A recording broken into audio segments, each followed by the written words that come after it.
Viewers, আমি ওয়াসিম নাসির আছি Vivo থেকে।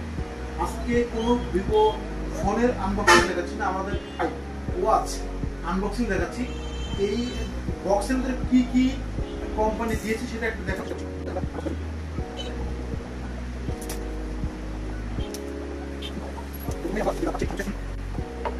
একটা ম্যানুয়াল গাইড বা ওয়ারেন্টি বই একই সঙ্গে থাকে এটা, এবং তারপরে আমাদের সেই W5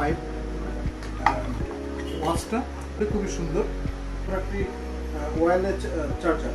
ওয়াচটাতে company water and dust resistance করেছে এবং এটা রাউন্ড শেপ দিয়েছে। ব্ল্যাক কালারের এই ওয়াচটি আসলে দেখতে অনেক লুক্রেটিভ। ওয়াচটা পারচেস করতে চান তাদেরকে একটু বিষয়ে ইনফর্ম করতে চাই, এই রিনোর কোনো প্রোডাক্টে কিন্তু 1 ইয়ার ডেট গ্যারান্টি। যদি আপনার হয় মানে আপনি যদি ভেঙে না ফেলান বা কোনোভাবে আগুনে পড়ায় না ফেলেন বা কোনো ক্ষতিগ্রস্ত করে না ফেলেন ফিজিক্যালি, তাহলে কোম্পানি কিছু হলে হার্ডওয়্যার যদি কোনো প্রবলেম হলে কোম্পানি ফ্রি চেঞ্জ করে দিবে। তো আপনার নিকটস্থ অথরাইজড আউটলেটে ওয়াচটি অ্যাভেলেবেল। থ্যাংক ইউ সবাইকে, আসসালামু আলাইকুম। Vivo.